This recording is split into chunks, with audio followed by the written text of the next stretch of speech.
안녕하세요. 같은 회사 다니고 있는 남편과 2년간의 연애 끝에 결혼했고 꾸역꾸역 혼인기간 4년을 버텨오다가 결국 올해 이혼을 하게 된 34살 여자입니다. 4년 결혼 생활을 꾸역꾸역 버텼다고 하기는 했지만 같이 사는 내내 남편하고 저 둘이서는 사이가 좋았다면 좋았다고 볼 수 있지 그렇다 할 큰 문제가 있었던 적은 없었습니다. 하지만 결혼 생활이라는 게 둘이서만 사이가 좋다고 해서 다 되는 게 아니더라고요. 결혼하기 전부터 시댁 식구들과는 조금 삐걱거리면서 시작을 했어요. 시댁과의 관계로 골머리를 썩는 사람이 저 혼자만은 아니라고 생각했고 남편이 중간에서 조율만 잘해준다면 크게 문제가 없을 거라고 생각했습니다. 실제로 결혼 준비를 하는 동안은 남편이 시댁 식구들과 저 사이에서 제 편을 몇 번 들어줬기도 하고요. 그런데 막상 결혼하고 나니까 결혼 전에 보여줬던 모습은 온데간데 없이 사라지더라고요. 시댁 식구들과 저 사이에 생기던 잦은 마찰이 마치 자기는 상관없고 저랑 시자들의 문제라고 여기기 시작하더라고요. 시댁 식구들과 저 사이의 문제를 해결하는 방법이 무조건 제가 참는 것 말고는 없다는 식으로 나몰라라 하기 시작했습니다. 처음엔 남편의 그런 무책임한 대응이 많이 실망스러웠고 불만스러웠지만 그냥 제가 참았어요.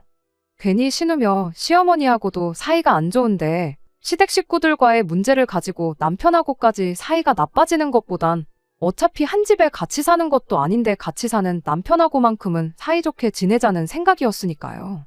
버티다 보면 언젠가 상황이 나아지겠거니 생각하고 그렇게 결혼 생활 1년을 참아왔는데 뭐 바뀌기는커녕 오히려 날이 갈수록 제가 어디까지 참는지 테스트하는 것도 아니고 더 심해지기만 하더라고요. 그래서 그때부터는 제가 참는 대신에 그냥 시댁 식구들을 일방적으로 무시하기 시작했어요. 그동안 시자들이 저한테 무슨 소리 할 때마다 알겠다고 말하는 게 아니라 뭐라고 떠들든 한 귀로 듣고 한 귀로 흘려내버리기 시작했지요. 참는 거랑 무시하는 것 두 가지가 무슨 차이가 있냐고 하실 분들도 계시겠지만 거기에는 큰 차이가 있어요. 굳이 예를 들자면 뭐 생선구이 같은 거 먹을 때 살코기 먹기 편한 부분은 남편한테 양보하고 너는 장갓이 많은 부분을 먹으라고 했다 치면 참는 건 장갓이 많은 부분을 먹는 거고 무시하는 건 장갓이 많은 부분이건 살코기건 제가 먹고 싶은 거 먹는 거죠.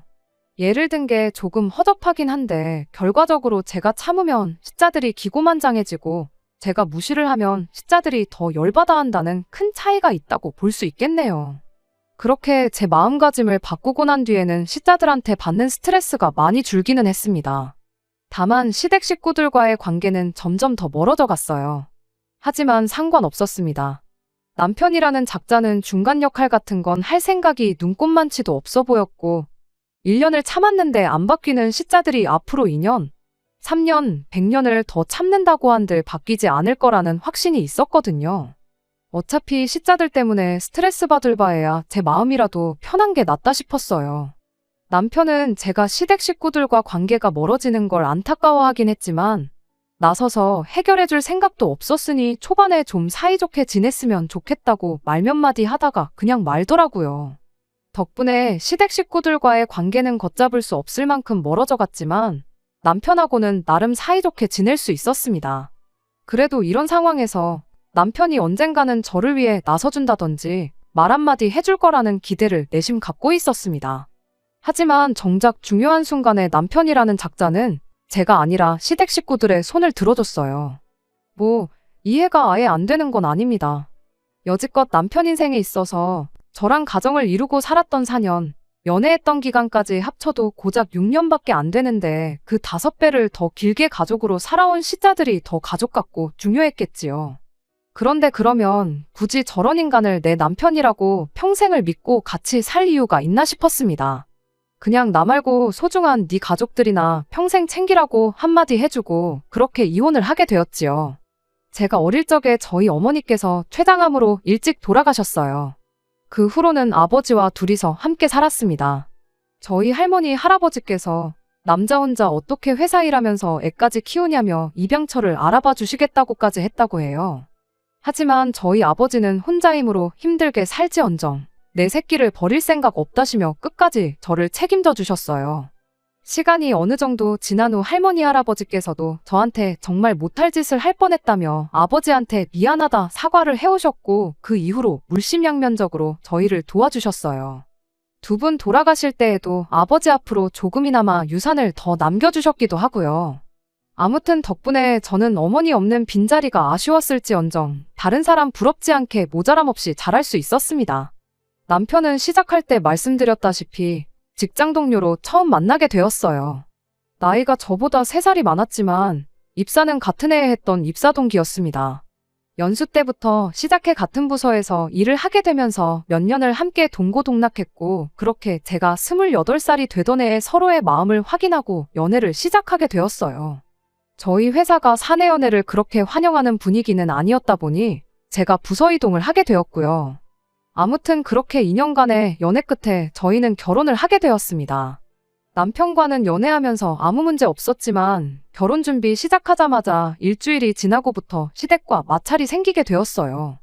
처음 시댁에 결혼 허락을 받으러 찾아갔을 때만 해도 저는 시댁 사람들이 참 좋은 사람들이구나 생각할 만큼 아무런 문제가 없었습니다. 제 조건이야 뭐 당신 아들하고 똑같은 회사 다니고 있는데 어디 부족하고 모자라다고 할 것도 없었죠. 그때 당시만 해도 시어머니도 시아버지도 저를 꽤나 마음에 들어 하시던 눈치였었습니다. 이런저런 이야기를 나누던 중에 가족관계에 대한 이야기가 나왔어요. 그때 저희 어머니가 저 어렸을 적에 췌장암으로 일찍 돌아가신 이야기를 했고요. 그때는 시부모님 두 분 다 어머니가 일찍 돌아가셨다니 어린 마음에 정말 힘들었었겠다며 저를 위로해주는 분위기였습니다.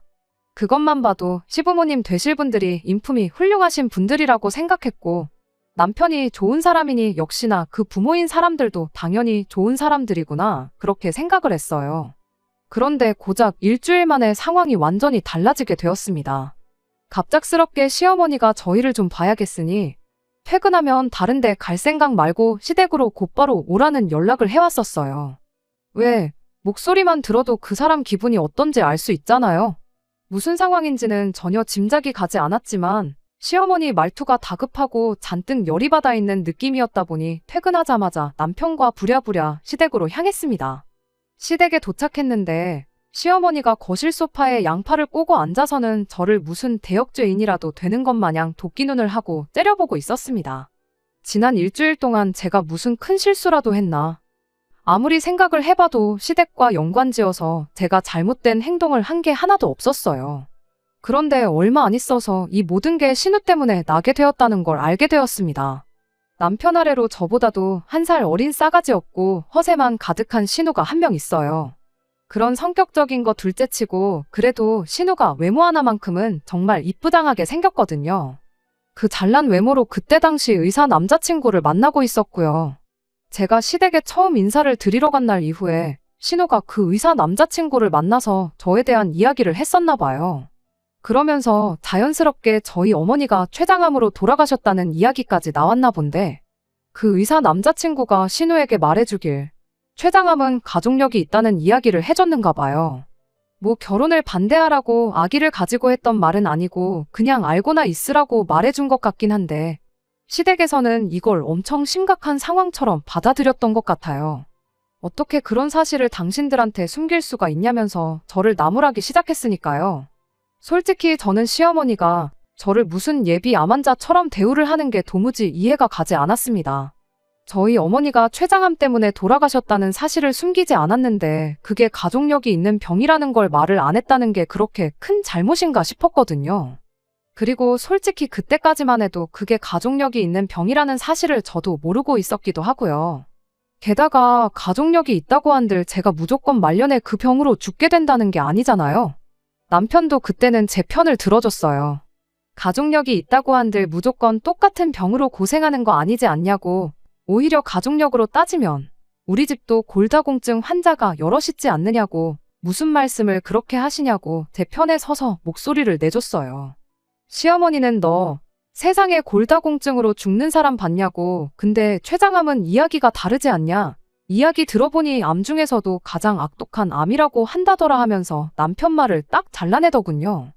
이어서 시어머니는 당신이 알아보니까 암 치료하려면 돈도 엄청 깨지고 그런다는데 미래가 너무 뻔히 보이는 결혼을 어떻게 허락할 수가 있겠느냐며 열변을 토하기 시작했어요. 가족력 있을 수 있죠. 저보다 똑똑하신 분들이 여러 케이스들 보면서 연구하고 논문까지 내고 그러셨는데 그게 틀렸다고 부정하지는 않습니다. 말이 씨가 된다고 하니까 별로 제 입으로 말하고 싶지는 않지만 시어머니가 걱정하는 것처럼 진짜 나중에 가서 제가 어머니랑 같은 이유로 병원 신세를 질 수도 있을 테죠. 그런데 제가 지금 이미 환자인 상태라면 말을 않겠지만 사지 멀쩡하고 건강하다 못해 잔병치레도 하나 없어서 이날이 때껏 학교도 개근했고 회사도 한번 빠져본 적 없는 사람이거든요. 그런데 구덕이 무서워서 장 못 담근다더니 이런 일로 결혼을 반대하는 게 정말 어처구니가 없었습니다. 남편은 계속해서 제 편을 들어줬어요. 시어머니한테 그건 너무 멀리 간 거 아니냐고, 앞으로 걸릴지 안 걸릴지도 모르는 걸 가지고 그러시는 게 어디 있냐. 지난주에 결혼 허락 받으면서 이제 모든 회사 사람들이 우리 결혼 준비 시작하게 된 거 다 알고 있다.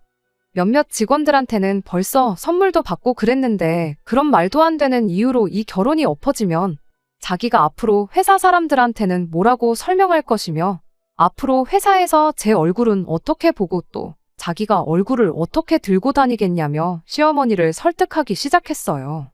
남편이 그때 파혼을 하기 싫어했던 이유가 시어머니의 황당한 억지를 받아들일 수 없다기보단 다 회사에서 자기 체면 때문에 그랬다는 게 참 어떻게 보면 우리 결혼의 끝은 이미 그때부터 정해져 있던 거나 마찬가지가 아니었나 싶지만 솔직히 저 또한 이렇게 파혼하면 회사 사람들한테는 어떻게 설명을 해야 하나 그 생각을 했었으니 이 부분에 대해서는 저도 할 말이 없네요.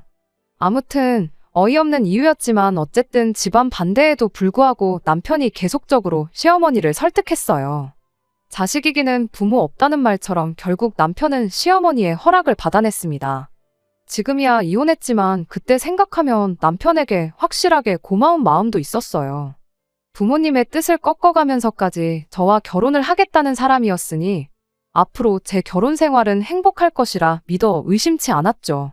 시어머니가 반대하던 결혼을 다시 허락해주면서 내건 조건이 하나 있었어요. 결혼 후에는 각자의 수입을 각자가 서로 관리할 것이었습니다.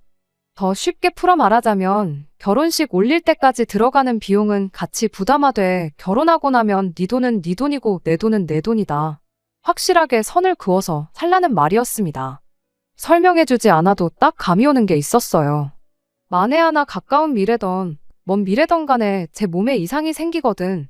내 아들이 피땀 흘려 벌어온 돈으로 입원할 생각 말고 병원비나 치료비 모두 제가 모아놓은 돈으로 부담하라는 뜻이었습니다.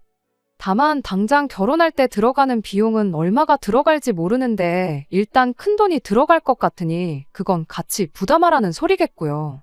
거기까지는 알겠다고 했습니다. 제가 미래에 아프지 않는다는 확신은 없었지만 솔직히 사람 일이 어떻게 될지 누가 아나요. 평생을 담배 한 대 입에 물어본 적 없는 사람도 폐암에 걸릴 수 있다잖아요. 그저 남편이 저를 위해 이만큼 해줬으니 저도 어느 정도는 양보하는 게 맞다고 생각했습니다. 대신 저도 무조건 시어머니 말을 따르지는 않았습니다. 결혼할 때 결혼 비용은 같이 부담하라고 하셨는데 그것까지 따로 하겠다고 했지요. 저희 아버지가 할머니 할아버지 돌아가시면서 두 분 살고 계시던 아파트를 물려받으셨거든요. 아버지는 항상 결혼하면 그 집을 저한테 주겠다고 하셨고요. 그래서 거기에 신혼살림을 차리기로 했어요. 대신 증여를 받는 게 아니고 아버지가 남편한테 전세를 주는 걸로 하기로 했습니다. 모자란 전세금은 남편이 남편 이름으로 대출을 받아서 남편 혼자 갚기로 했고요. 나중에 시어머니가 제게 어떻게 하는지 봐서 그 후에 아버지한테 집을 받게 되면 남편 돈은 남편에게 돌려주고 명의를 공동명의로 할 생각이었어요. 남편도 어쨌든 집을 그렇게 마련하게 된다면 돈을 엄청 아낄 수 있다는 걸 알았기에 아무 불만 없이 그렇게 하겠다고 했고요. 조금 복잡하긴 했지만 이렇게 이혼하고 난 지금 와서 생각해보면 그때 그렇게 하길 정말 잘한 거라는 생각밖에 들지 않네요. 아무튼 저희는 그렇게 결혼을 하게 되었습니다. 이왕 결혼했는데 시어머니가 저한테 조금 마음을 열어주면 좋겠다 싶었지만 현실은 그렇지 않았어요. 처음에 말씀드렸던 것처럼 시어머니는 별것도 아닌 일로 꼬투리를 잡으며 저한테 모질게 굴기 시작했습니다. 싸가지 없는 신호까지 가세해서 저를 벌써 환자 취급을 하면서 시어머니한테 힘을 보태줬고요. 그토록 힘들게 저를 위해 결혼을 허락받아와줬던 남편은 언제 그랬냐는 듯 저 시자들과 저 사이의 갈등에 자기는 마치 제 3자인 척 모르쇠로 일관하기 시작했습니다. 남편은 저한테 어차피 저런 사람들인 거 알고 결혼한 거 아니냐고, 자기가 뭐라고 해봐야 씨알이나 먹히겠냐며 차라리 제가 참으면서 사는 게 방법이라고 했어요. 그래도 언젠가는 시댁 식구들과 잘 지내보고 싶은 제 마음이 전해지지 않겠냐. 나까지 나서게 해서 일 크게 만들지 말고 일단은 버텨보라는 식으로 말이죠. 처음 1년은 그렇게 버텨봤습니다. 반대를 무릅쓰고 결혼 허락을 받아온 남편한테 어느 정도 고마운 마음도 가지고 있었고, 남편 말 맞다나 시간이 지나면 나아지겠지 하는 기대도 있었고, 같이 한 집에 사는 것도 아니었고, 시집살이라고는 얼굴 봤을 때 저한테 부리는 유치한 시짜짓 말고는 없었다 보니 그 정도는 참을 수 있겠다 싶었거든요. 얼굴만 마주하면 제 몸 걱정해주는 게 일이었습니다. 좋은 쪽으로 걱정해주는 건 아니었고요. 다 같이 고기라도 먹으러 간다 치면 탄 음식은 발암물질이라면서 못 먹게 한다던가 유치하기 짝이 없는 괴롭힘이었죠. 그렇게 제 몸이 걱정되었다면 애초에 고기를 먹지 말라고 하던가, 간접훈련이 얼마나 해로운데 신우랑 시아버지 담배부터 끊게 하던가, 적어도 저랑 있을 때는 못 피게 하던가 했어야지. 결국 그렇게 버티고 버티다가 1년 지나고부터는 그냥 시자들을 무시하기로 결심했어요. 그것 때문에도 시댁 식구들하고 엄청 싸웠죠. 아픈 거 며느리로 받아줬더니 은혜도 모른다나 어쩐다나. 저도 제가 뭐 지금 아픈 것도 아니고, 그리고 아가씨도 저렇게 담배를 피워대는데 아가씨야말로 예비암환자 아니냐, 의사 집안에 시집 보내려면 담배부터 끊게 만들어야 하는 거 아니냐 대들고 그랬습니다. 그 덕에 시댁 식구들하고는 날이 갈수록 사이가 안 좋아지기 시작했어요. 남편이 중간에서 다리만 놓아준다면 저도 고집을 꺾고 어느 정도 제 할 도리를 하려고 했을 텐데, 남편은 귀찮은 일을 피하려 들기만 하고 우리 둘이서만 사이좋게 지내면 되는 거 아니냐며 시댁과 최대한 왕래를 안 할 수 있게 노력만 했습니다. 시댁 갈 일 있으면 지 혼자 간다던지 하는 식으로 말이에요. 그렇게 시댁과 거리를 두면서 지내기를 1년 더, 그러니까 결혼하고 3년 차가 되는 해에 충격적인 사실을 알게 되었어요. 돈 관리를 따로 함에 있어서 남편이 어떻게 돈을 쓰던 터치를 하지 않았거든요. 일단 결혼 전에 모아놓은 돈은 저희 신혼집 전세금으로 전부 묶여있는 상황이었고, 대출을 갚아나가고 있었으니 그게 나름대로 남편의 저축이라고 생각했어요. 생활비만 내고 나면 남은 돈은 알아서 남편이 쓰기로 했고요. 그게 달에 120만 원 정도였는데 저랑 결혼한 이래로 그 돈이 전부 시댁으로, 정확히 말하자면 신우의 품위유지비로 들어가고 있었다는 사실을 알게 되었습니다. 어쩐지 안 그래도 딱히 직장도 없이 아르바이트만 하면서 잘 벌어봐야 한 달에 100만 원 정도 벌겠나 싶었던 신우가 벌이에 맞지 않는 사치를 부릴 때부터 무슨 돈으로 저러고 다니나 싶었었거든요. 저는 당연히 남자친구가 의사래니까 신우한테 돈을 좀 쓰는가 보다 싶었어요. 그런데 알고 보니 의사 남자친구가 병원 개업을 하려면 돈이 엄청 많이 필요하다고 버는 족족이 모으고 있는 상황이라 신우한테 돈을 거의 안 쓴다고 하더라고요. 힘들게 공부해서 겨우겨우 의사가 됐는데 그렇게 번 돈을 왜 신우한테 퍼주는가 싶었거든요. 헛똑똑이인 줄 알았는데 역시 배운 사람은 달라도 뭐가 다르긴 하구나 싶었습니다. 아무튼 그 의사 남자친구가 신우한테 돈을 안 쓰는 것과 남편이 신우 품위유지비랍시고 돈을 퍼주고 있는 게 무슨 상관인가 싶으신 분들도 계실 텐데, 거기에는 다 이유가 있었습니다. 당시 신우가 이 의사 남자친구하고 연애만 5년 차였어요. 그리고 그렇게 5년을 만나는 동안 데이트 비용이며 뭐며 전부 신우가 내고 있었던 겁니다. 그 과정에서 시부모님 돈도 어마무시하게 뜯어다가 썼나 보더라고요. 시부모님 돈까지 썼는데 그 와중에 품위유지비랍시고 남편한테 돈을 뜯어갔던 건 말 그대로 품위유지를 하려고였어요. 집에 돈이 없다는 느낌을 받으면 모처럼 의사 남자친구 만들었는데 결혼 생각을 안 할까봐 명품으로 치장을 하고 다녔던 거고요. 남편과 시어머니가 신우한테 그렇게 돈을 퍼줬던 건 신우를 특별히 아껴서가 아니라 의사매제, 의사사위를 보기 위한 두 사람의 선행투자 같은 것이었어요. 아무튼 어떻게 남편 돈이 신우한테 전부 가고 있었다는 사실을 알게 되었냐면, 남편이 난데없이 아버지한테 들어가 있는 자기 돈, 그러니까 전세금으로 묶여있는 돈을 찾아가면 안 되겠냐고 저에게 부탁을 해오면서였습니다. 갑자기 그런 큰 돈을 빼달라는데 당연히 이유를 물어보지 않을 수가 없었어요. 남편은 그제서야 신우와 신우 남자친구의 얽힌 이야기를 해줬고요. 물론 결혼 생활 내내 신우한테 거의 매달 돈을 퍼주고 있던 사실은 빼고 말해줬지요. 신우랑 신우 남자친구 문제가 우리 아버지한테 묶여있는 돈 3억이 무슨 상관이냐고 물었습니다. 참고로 3억은 대출이 포함되어 있는 돈이었고 절반 정도가 오롯이 남편 돈이었어요. 그때 신우랑 의사 남자친구 사이에 얽힌 이야기를 구구절절히 해줬어요. 그리고 지금 필요하다는 돈은 신우 남자친구가 타고 다닐 외제차 한 대 뽑아줄 돈이랍니다. 일전에 지나가듯 개업해서 돈 많이 벌면 나도 저런 차 타고 싶다고 이야기를 했다는데 지금 우리가 그 차를 먼저 사주면 고마워서라도 결혼을 하지 않겠냐고. 집안에 의사가 들어오는데 그 정도는 투자할 수 있는 거 아니냐고 하더라고요. 그러면 전세금은 어떡하냐고 했더니 장인어른도 솔직히 한 가족인데 사위한테까지 전세금을 받냐며 그냥 이쯤에서 집은 증여를 받으랍니다. 공동명의 안 해도 되니까 일단 신우 급한 것부터 해주자는 거예요. 우리 아버지가 그 전세금 받아가지고 무슨 부귀영화를 누리려고 그러시는 줄 아느냐고 다 우리 돌려줄 돈이라 생각하고 건들지도 않고 계시는 거 모르냐 따졌더니 그럼 쓰지도 않을 돈을 왜 묶어두시냐고 다 너와 나 우리 가족 전부의 미래를 위해 그러는 거니 협조 좀 해달라고 말을 하는 겁니다. 그리고 그때 안 좋은 촉이 들어서 당신 계좌 좀 확인해보자고 했어요. 신우가 그동안 남편한테 받아 처먹던 게 있으니 당연하게 이번에도 남편한테 부탁한 거라는 확신이 있었거든요. 아니나 다를까 역시나 남편은 그동안 신우한테 거의 전 재산을 퍼주고 있었죠. 진땀 빼던 남편이 또 미래를 위한 투자니 어쩌니 하면서 신우가 결혼만 하면 곱절로 돌려받을 돈이라고 발뺌을 했었어요.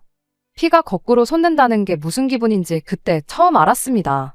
하지만 이미 신우가 명품으로 치장하는데 다 써버린 돈 돌려받을 리도 만무하고 앞으로라도 신우한테 돈을 못 주게 하는 게 더 중요하겠다 싶었어요.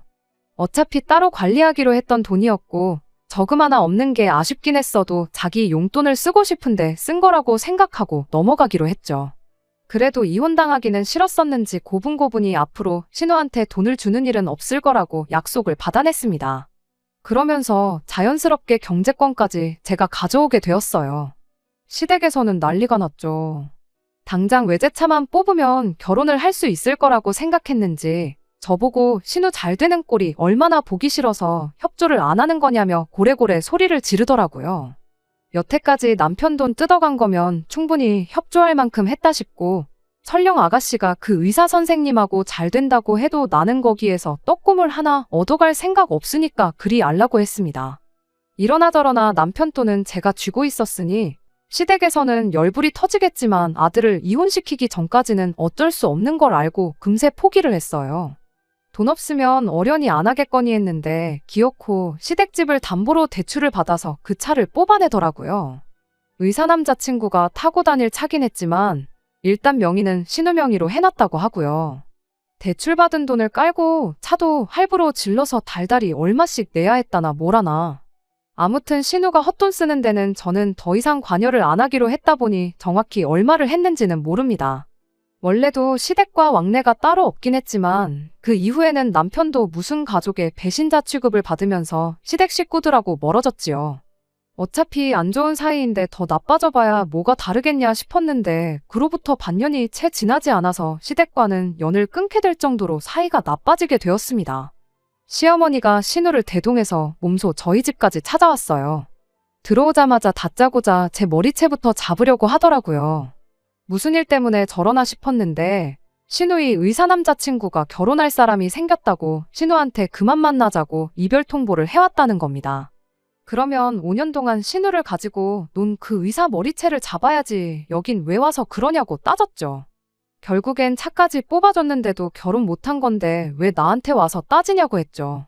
애초에 신우한테 명품 처발라주고 몇백만 원치 피부 관리해주고 그럴 돈이 있었으면 학원 같은 데 보내서 문자라도 하나 더 가르쳐주고 예의범절 공부 같은 것만 시켰어야 했다는 걸 모르시냐. 돈이 없더라도 지성과 인품을 갖추고 있으면 허세 부리고 머리가 텅텅 비어있는 것보다 조금이나마 결혼할 확률이 올라가지 않았겠냐 따졌습니다.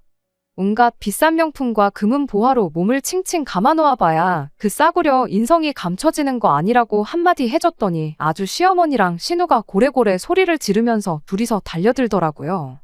남편이 두 사람을 저에게서 떼어놓는 것만도 엄청 애를 먹었습니다. 하루아침에 갑자기 결혼할 사람이 생겼다고 이별 통보를 했다는 건 애초에 신우를 결혼 상대로 생각한 적이 한 번도 없었다는 소리라고. 얼굴 반반하지 가만히 있어도 데이트 비용이며 뭐며 돈까지 다 내주는데 만날 만큼 만나다가 헤어진 거라고. 보나마나 뭐 개원해준다는 집구석이라도 나타난 거 아니겠냐. 그래서 신우랑 볼장 다 봤으니까 그쪽으로 갈아탄 거 아니냐고 한마디 했습니다.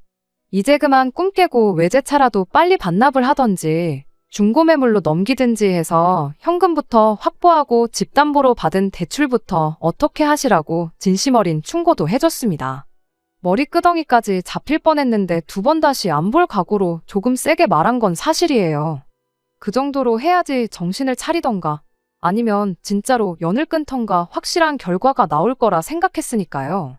사실 이 상황에서 가장 나쁜 건 그 누구도 아니고 5년 동안 있는 대로 신우 단물만 쪽 빨아먹은 그 의사 남자친구가 나쁜 사람이었죠. 사실상 제 결혼 생활이 꼬이기 시작한 것도 그 사람이 지나가면서 던진 가족력 이야기 때문이나 마찬가지기도 했으니까요. 원망할 사람은 따로 있는데 그 사람은 제껴두고 가족들끼리 이러고 있는 상황이 저도 좋지만은 않았습니다. 결과적으로는 시댁과 영영 연을 끊고 살기로 했어요. 그렇게 되었다고 한들 제 인생에서 크게 달라지는 건 없었습니다. 어차피 안 보고 지내던 사람들, 봐봤자 좋을 것 하나 없던 사람들하고 공식적으로 안 보고 지내게 되었는데 차라리 좋으면 좋은 일이지 나쁜 건 하나도 없었죠. 남편도 그 와중에 저를 선택해줬고 신우랑 시어머니가 그 난리를 치고 돌아간 뒤에 이왕 이렇게 된 거 우리 둘이서만이라도 잘 살아보자고 저를 다독여주기도 했고요. 실제로 그 후로 반년간은 남편과 둘이서 정말 더할 나위 없이 좋은 결혼 생활을 보냈습니다. 제 인생에서 시자들 2명이 없어졌을 뿐인데 이렇게 좋을 수가 없더라고요. 그런데 그 행복도 잠시 제 인생 최악의 불행이 찾아오게 되었습니다. 저희 아버지께서 뺑소니 사고를 당하시면서 정말 준비할 틈도 없이 세상을 떠나셨거든요. 저희 결혼 생활도 경제적으로나 정서적으로나 안정기에 접어들고 있었고 이제 손주도 보여드리고 그동안 저를 키워주신 은혜를 갚을 계획이었는데 그럴 틈도 없이 허망하게 세상을 떠나셨어요. 넋이 나간 상태로 장례식장에서 펑펑 울고 있는데 시부모님이랑 신우가 찾아왔어요. 남편 연락받고 허겁지겁 왔다더라고요. 일부러 와줘서 고마운 마음도 없었고 여기가 어디라고 왔냐고 따져물을 기운도 없었습니다.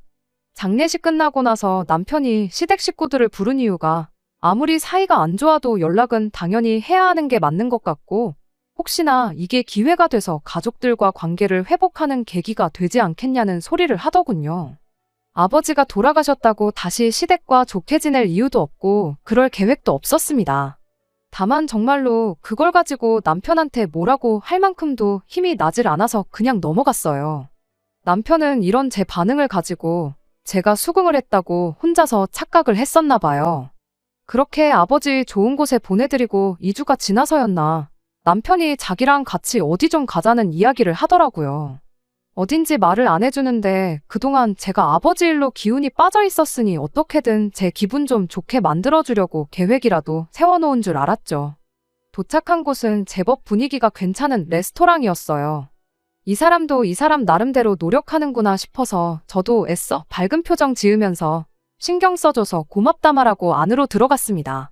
그런데 레스토랑 안에 이미 신우와 시부모님이 와서 자리에 앉아 있었습니다. 시어머니 얼굴을 보자마자 기분이 나빠져서 저는 그 길로 밖으로 빠져나왔어요. 어딜 가냐고 저를 붙잡는 남편을 밀치고 뛰쳐나와 그 길로 택시를 타고 집으로 돌아왔습니다. 그런데 기어이 그 인간이 시부모님하고 신우를 집까지 끌고 오더라고요. 잠깐 이야기 정도는 들어볼 수 있지 않냐면서 시어머니한테 기회를 좀 달라고 하는데 이야기 안 들으면 아예 자리 깔고 들어놓을 것 같아서 무슨 소리 하는지만 들어보기로 했습니다. 저희 아버지 일은 유감이다 하면서 마음에도 없는 소리를 하는 걸 보니 분명히 꿍꿍이 속이 따로 있겠구나 싶었는데 아니나 다를까 이제 너한테 남은 가족이라곤 우리들밖에 없지 않니 하면서 말도 안 되는 요구를 해오기 시작했습니다. 연락 없이 지내던 사람이 갑자기 찾아와서 잘하면 솔직히 돈 이야기 말고는 할 게 없잖아요. 역시나였어요. 신우가 의사 남자친구 태워줄 차 뽑아준다고 집을 담보로 받은 대출 3억을 저보고 좀 갚아달라네요. 그리고 이왕 갚아주는 김에 신우 앞으로 1,000만 원 정도만 더 융통해줄 수 없냐고 물어왔고요. 그러면서 자초지종을 말해주는데 참 어이가 없더군요. 그때 당시 차 뽑는다고 대출 3억을 받은 걸로 알고 있는데 차를 빨리 정리하고 원금부터 줄이라고 조언까지 해줬는데 어찌하여 아직도 3억 빚이 남아있는가 싶었는데 신우가 아주 큰 사고를 쳤더라고요. 아무리 같이 차를 타고 다니려고 했던 남자친구랑 헤어졌다고 한들 신우 허세에 자기 인생에 언제 또 이렇게 비싼 차를 끌어보겠나 싶었답니다. 그래서 그 비싼 보험료랑 유지비 내면서 차를 끌고 다녔던 거예요. 1년 뒤에 중고매물로 내놓나 지금 내놓나 그렇게 큰 차이 안 난다면서요. 거기까지만 했으면 당장 차를 정리하면 되는 거였는데 문제는 그 이후였어요. 신우가 그 의사 남자친구 결혼식장에 쫓아가서 아주 깽판을 치고 왔다고 하더라고요. 알고 보니 갑자기 혼사자리가 생긴 게 아니라 신우랑 만나면서 양다리를 걸치고 있었다나요. 연애는 얼굴 예쁜 여자랑 하고 결혼은 돈 많은 여자랑 하냐고 하면서 아주 결혼식장을 뒤집어 놓았다는데 솔직히 그 의사 남자친구가 상종도 못할 인간 쓰레기인 것도 맞고 5년 동안 없는 형편에 단물만 쪽 빨리고 버림받은 신우가 결혼식장을 뒤집어 놓고 돌아왔다니 내 신우만 아니었다면 잘했다고 완전 사이다라고 칭찬해줬을 일이었죠. 아무튼 덕분에 신우가 예식장에서 업무방해죄로 소송이 걸려서 그쪽으로 내야 할 벌금도 있고 결혼식장 엎어놓으면서 명예훼손으로 민사 걸린 게 있어서 거기에도 줘야 할 벌금도 있고 이래저래 해서 돈이 필요한 상황이랍니다. 벌금이야 얼마 안 되는 돈이지만 진짜 문제는 그 이후였어요. 그렇게 신우가 깽판을 쳐놓고 와선 혼자 기분 울적하다고 술을 잔뜩 마시고 기분 풀겠다고 차를 끌고 새벽에 나갔답니다. 그러다 차 사고가 크게 나면서 폐차 처리를 했다고 그래서 아직도 3억 빚이 그대로 남아있는 거였고요. 돈을 갚아주고 말고를 떠나서 음주 뺑소니 사고로 아버지를 잃은 저한테 찾아와서 음주 사고를 냈으니 돈 좀 어떻게 해줄 수 없냐고 묻는 이 사람들이 정녕 사람인지 인두겁을 쓴 짐승 자식들인지 싶더군요. 다 필요 없으니 당장 내 집에서 꺼지라고 고래고래 소리를 질렀죠. 평소였으면 저한테 똑같이 싫은 소리 하면서 받아쳤을 텐데 당장 저 아니면 돈 구할 곳이 없으니 아무 말도 못하고 그냥 깨갱하고 꼬리를 내리더라고요.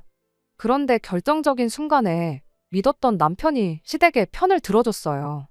우리 사는 이 집도 장인어른 살던 집에 남은 유산까지 다 받았는데 솔직히 그 돈 해주는 거 지금 형편에 전혀 어려운 게 아니지 않냐고요. 이번에 어머니한테 이 돈 해주면 시모도 그렇고 신우도 그렇고 저를 좋게 봐주지 않겠냐고. 그냥 그 돈 해주고 우리 이제 한가족답게 사이좋게 지내보는 건 어떻냐는 제안을 하더라고요.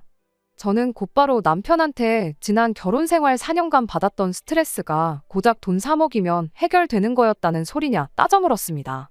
그럴 거였으면 진작에 3억을 해오라 그러지 그랬냐고. 여태껏 네 가족들이 나한테 거품 물고 달려들 때는 나보고 참아달라고 모르는 척하던 인간이 네 가족들이 저러니 화해하고 잘 지내보자고 중간 역할을 해주는 거냐 따졌습니다. 이미 아버지 돌아가신 일로 정신적으로 지쳐있는데 남편까지 저러니 이젠 이 꼴 저 꼴 보기 싫어졌어요.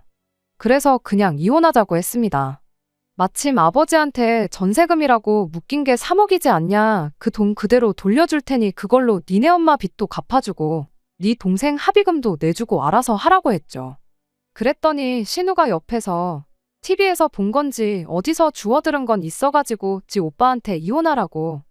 이혼하면 우리가 더 이득이라고 아주 불난 곳에 기름을 붓더라고요. 뭐가 이득이라고 생각했나 했더니 이혼해서 재산 분할을 하라는 겁니다. 집이 두 채에 여태 모아놓은 돈까지 생각하면 지들이 훨씬 이득이라는 거죠. 어이가 없어서 정말. 뭘 똑바로 알고나 말하라고. 아버지가 물려주신 재산은 분할 대상에 포함되지도 않을 뿐더러 니네 엄마가 결혼 전부터 돈 관리를 따로 하라고 못을 박아준 덕분에 아마 각자 재산도 분할 안 하게 될 수도 있는 거 모르냐고요. 아니, 혹시 모른다고. 결혼하고 나서 모은 돈은 각자가 관리했지만 그 돈을 아가씨 외제차 뽑아주는데 홀랑 날려먹을 뻔한 걸 내가 막아주지 않았냐. 그럼 기여도를 어느 정도 인정받을 것 같은데 그럼 재산을 나눠서 득을 보게 되는 건 네 오빠가 아니라 내가 될 것이라고 한마디 해줬죠. 그리고 그 꼴을 보니 저 시자들이 내가 그 돈을 해준다 한들 관계회복은 커녕 더 기고만장해지겠다는 생각밖에 안 들었고 이혼이라는 결정에 더욱더 확신을 주게 되었습니다. 남편은 그 와중에도 이혼이 무슨 소리냐고, 이혼하면 회사 사람들한테는 어떻게 설명할 거며 회사에선 어떡할 거냐고 되묻더라고요. 그건 그때 가서 알 일이고, 이혼한 마당에 회사 사람들한테 네 체면까지 챙겨줘야 되냐고 그냥 있는 그대로 가감없이 말해줄 테니까 네 체면은 네가 알아서 찾으라 한마디 해줬습니다. 이혼 선언을 하고 남편도 시댁으로 보내버렸어요. 아버지가 맡아두고 있었던 남편 돈은 정말 고스란히 통장 내역에 입금 내역 말고는 아무 기록도 남지 않도록 모아두셨더라고요. 그걸 보니까 눈물이 다 나올 지경이었어요. 그저 저희 행복하기만을 바라셨던 아버지께 괜히 죄송스러워서 그랬나 봐요. 아무튼 그 돈은 그대로 남편한테 돌려주고 이혼했습니다. 소송으로 갈 경우에 자기가 불리한 입장이란 걸 알았는지 순수하게 합의 이혼해줬어요. 그냥 소송으로 가서 시자들한테도 위자료 좀 받아낼까 했는데 하루라도 그 집구석 인간들 얼굴 안 보는 게 제 정신건강에나마 더 좋을 것 같아서 그냥 순순히 합의해준다고 할 때 도장 찍고 갈라섰습니다. 저희 이혼하고 나서 회사 사람들한테 엄청난 관심이 쏟아졌어요.